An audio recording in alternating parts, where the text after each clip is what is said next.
What If redeemed Ultron? Not as in, made him turn good, but it took this character from a mid-franchise one-and-done villain to a multiversal threat. The biggest threat, objectively, that the MCU has ever seen. And that made me happy. I like Ultron. The first video I ever made that was at all successful was all about Ultron, and my favourite representation of that character. But I'm not interested in if Marvel Studios are finally showing this villain the respect he deserves or anything like that. No, I'd rather look at what this series, these final 2 episodes specifically, actually did to accomplish this redemption. And I think we see most of it right away. That is, the first half of episode 8. We learn that this Ultron starts out the same way to the one we've already seen in the movies, and that the key point of divergence comes when this timeline's Avengers fail to stop Ultron's attempt to upload his mind into the synthezoid body. But I think this moment of change is more significant than episode 8's breakneck pace would have us think. You see, the Ultron we see in episodes 8 and 9 of What If felt a little bit more serious to me than what we'd seen before in the MCU. Not by a long shot, but just enough. In Avengers Age of Ultron, the titular robot is very much a child of Tony Stark's mind, responding to nearly every piece of dialogue with the same Whedon snark, regardless of who he's talking to. Here are a few examples. Nobody has to break anything. Clearly you've never made an omelet. You beat me by 1 second. I can't physically throw up in my mouth, but What's the vibranium for? I'm glad you asked that because I wanted to take this time to explain my evil plan. And we see some of this in What If too. I'm not trying to pretend we don't, but I think it's fair to say that it's less common here than it was in his live-action debut. And as I suggested, this is visible from the start of this new timeline. Take this scene, for example. I made you for peace. It's evolution. Only a primitive mind would fail to see the distinction, which is why you have to die.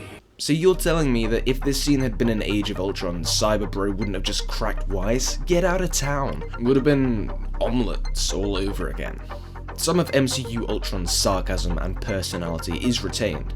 After all, it sort of had to be, otherwise a lot of viewers coming in from the films would have got whiplash. Yes. I want my board. No, not that kind of whiplash.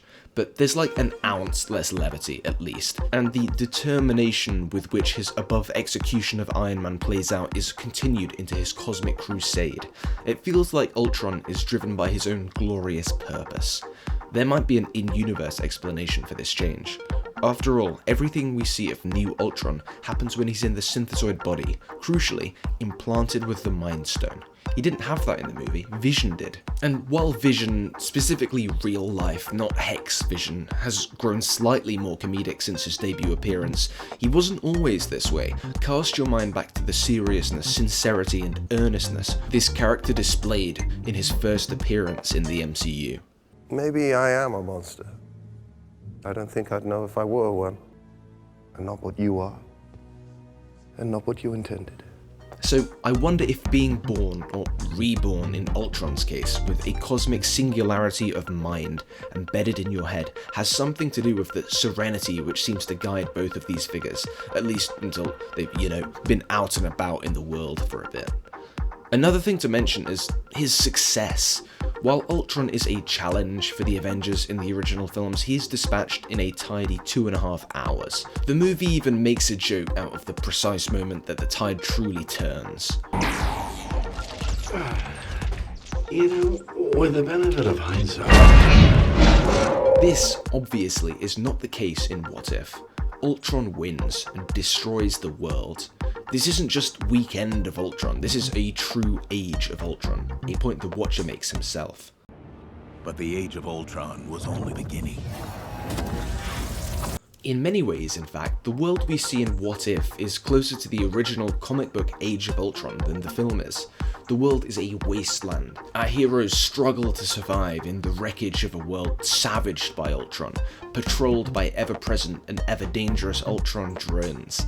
In the comic book story, Hawkeye and Black Widow are among the surviving superheroes, although, the story and cast aren't identical to what we see here. That's not to say that there aren't similarities, though. In both, Ultron transforms a destroyed world into one teeming with robotic life. Moreover, in both, we see previously optimistic characters struggling to survive in these destroyed worlds for extended periods of time, and we see the way this changes them, dulls their wills, and breaks their spirits. I'm tired, okay? We've all lost so much, and I'm not sure there's anything left worth fighting for.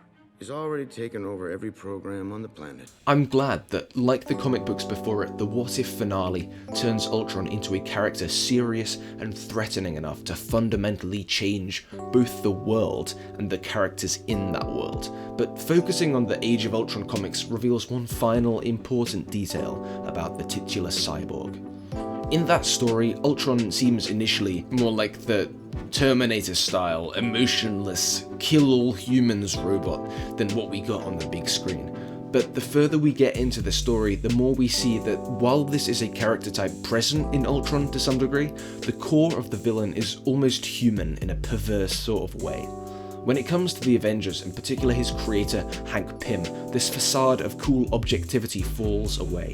Ultron calls Hank his father, refers to his creation as Hank's giving birth, and ultimately, when he's taken down, he gives a patrophobic battle cry worthy of Luke Skywalker. I hate you, father!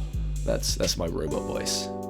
So Ultron is at his best when, like this, he walks the line between killer robot archetype and petulant Oedipus type.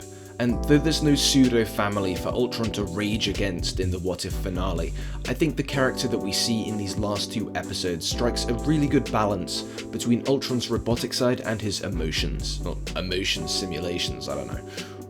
Ultron in Age of Ultron, the movie. Yeah, I know it's confusing when two things have the same name. But yeah, movie Ultron tends too much toward the human side. He could be a regular jamoke put in a robot's body, and as a result, he isn't as threatening or as Ultron. Sometimes Ultron adaptations are almost entirely emotionless, operating on pure twisted logic. The video I mentioned earlier is on Ultron's first appearance in the cartoon Avengers Earth's Mightiest Heroes, and in that there's a big helping of ultra-cold, inhuman menace, though it does get a little bit more Freudian with his Season 2 reappearance. But the What If finale comes closer to a true fusion of Ultron's halves. Robotic, yes. Driven by logic and purpose, yes. But also human. And if this is the last time we ever see Ultron in the MCU, at least it's going out on a high note. I am really hoping though that this isn't the last we see of Ultron, because if Ultron has one essential quality beyond those I've already mentioned, it's that he always comes back. And we know there's bits of him loose in the MCU. I do wonder if making Ultron the big bad for What If was, in part, Marvel Studios gauging the reaction to him as a returning character. And if so, if they are thinking of having him return, I'm all for it. That's all I have to say for now, though, on the What If finale, so thanks for watching, and I really hope you enjoyed the video. Pillar of Garbage out. See you soon.